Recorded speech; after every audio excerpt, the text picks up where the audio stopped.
Hi friends, എല്ലാവർക്കും നമസ്കാരം. അപ്പോൾ നമ്മളിതൊരു റെഡിമെയ്ഡ് ചൂരിദാറാണ്. അതായത് നമുക്ക് ലൈനിങ് ഒക്കെയുള്ള ചൂരിദാറാണിത്. കണ്ടോ, ലൈനിങ് ഒക്കെയുള്ള ഒരു ചൂരിദാറാണ്.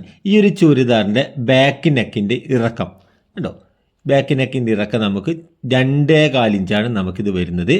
അപ്പോൾ നമുക്ക് ഇതുപോലെ ബാക്ക് നെക്കിൻ്റെ ഇറക്കം കൂട്ടിയെടുക്കുന്നതാണ് നമ്മൾ കാണിച്ചു വരുന്നത്.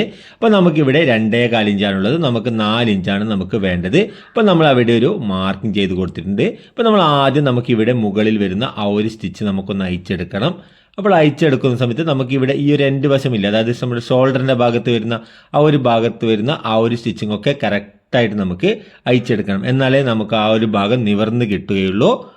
അതോ ഈ ഒരു ഭാഗത്ത് വരുന്ന ചിലപ്പോൾ അവിടെ നല്ലവണ്ണം കെട്ടിയടിച്ചിട്ടുണ്ടാകും, ആ ഒരു ഭാഗങ്ങളൊക്കെ അയച്ചെടുക്കണം. അതുപോലെ തന്നെ ഇവിടെയും നമ്മളത് റൗണ്ടിൽ നമ്മളത് അയച്ചെടുത്തിട്ടുണ്ട്. അയച്ചെടുത്തതിന് ശേഷം നമുക്ക് ഇവിടെ കണ്ടോ എത്ര ഇഞ്ചാണോ നമുക്ക് ഇറക്കം വേണ്ടത് ആ ഒരു അളവ് നമ്മളൊന്ന് മാർക്ക് ചെയ്ത് കൊടുത്ത് ഇതിനെ നമ്മൾ ഇതുപോലെ ഒന്ന് മറിച്ചിടുക. കണ്ടോ, ഉൾവശത്തെ ഈ ഒരു രീതിയിൽ നമുക്ക് നെക്കിൻ്റെ ഈ ഒരു ഭാഗം നമുക്ക് ഇതുപോലെ മറിച്ചിടുക. കണ്ടോ, അപ്പോൾ നമുക്ക് ഇതുപോലെ മറിച്ചിട്ട് കഴിഞ്ഞാൽ നമുക്കിതിൻ്റെ ഈ ഒരു ഭാഗം ഇതുപോലെ കിട്ടും. കണ്ടോ, ബാക്ക് നെക്കിൻ്റെ. അപ്പോൾ നമ്മൾ ആ ഒരു മാർക്കിംഗ് വരുന്ന ഭാഗമില്ല, നമുക്ക് എത്രയാണോ നമുക്ക് ആവശ്യം അതിനനുസരിച്ച് നമുക്ക് ഇറക്കി മാർക്ക് ചെയ്ത് ഇവിടെ നമുക്ക് നല്ലവണ്ണം ഒന്ന് റൗണ്ട് ചെയ്തെടുക്കുക. കേട്ടോ, അപ്പോൾ നമുക്ക് ഇവിടെ ഈ ഒരു ഷോൾഡറിൻ്റെ സ്റ്റിച്ചിങ് വരുന്നില്ലേ, ആ ഒരു സ്റ്റിച്ചിൻ്റെ മുകളിലേക്ക് ഇതിനെ മാർക്ക് ചെയ്ത് കൊണ്ടുവരിക. അതുപോലെ തന്നെ നമുക്ക് ഇവിടെ നിന്ന് താഴോട്ടേക്കും. അപ്പോൾ നമുക്ക് രണ്ട് സൈഡും നമുക്ക് കറക്റ്റ് ഒരേ നല്ല റൗണ്ട് അളവ് നമുക്ക് കറക്റ്റായിട്ട് കിട്ടണം. രണ്ട് സൈഡും ഒരേ രീതിയിൽ നമ്മൾ ഇതുപോലെ ഒന്ന് മാർക്ക് ചെയ്തെടുക്കുക.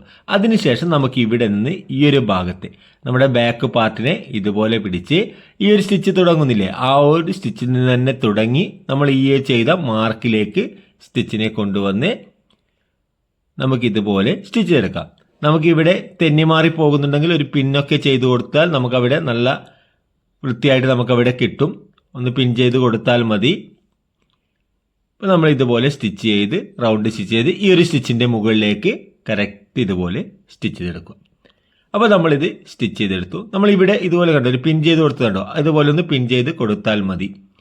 ഇനി നമുക്കിതിനൊന്ന് നിവർത്തി വെച്ച് അപ്പോൾ നമ്മുടെ ഷേപ്പൊക്കെ കറക്റ്റാണോ എന്ന് ചെക്ക് ചെയ്യണം.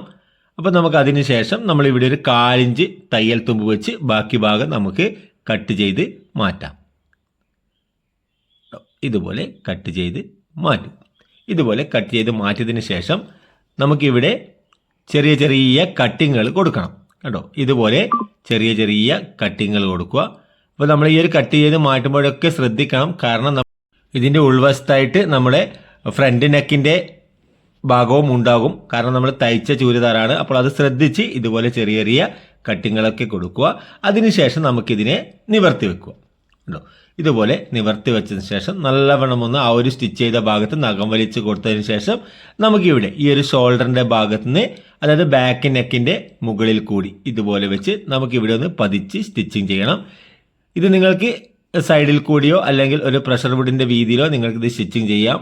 അപ്പോൾ നിങ്ങൾക്ക് ബാക്ക് നെക്കിൻ്റെ മുകൾ ഭാഗത്ത് നല്ല വശം നിങ്ങൾ എങ്ങനെയാണോ സ്റ്റിച്ച് കൊടുക്കാറ് അതിനനുസരിച്ച് നിങ്ങൾക്ക് സ്റ്റിച്ച് ചെയ്ത് കൊടുക്കാം.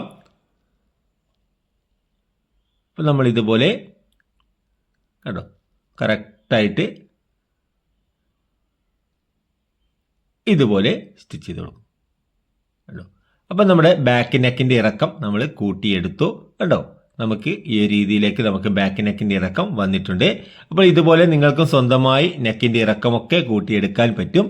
അപ്പോൾ വീഡിയോ നിങ്ങൾക്ക് ഉപകാരപ്രദമായിട്ടുണ്ടെങ്കിൽ ചാനൽ ഒന്ന് സബ്സ്ക്രൈബ് ചെയ്യുക, അതുപോലെ തന്നെ വീഡിയോ ഒന്ന് ലൈക്ക് ചെയ്യുക, നിങ്ങളൊന്ന് കമൻറ്റ് ചെയ്യുക. അപ്പോൾ അടുത്തൊരു വീഡിയോയുമായി വീണ്ടും കാണാം.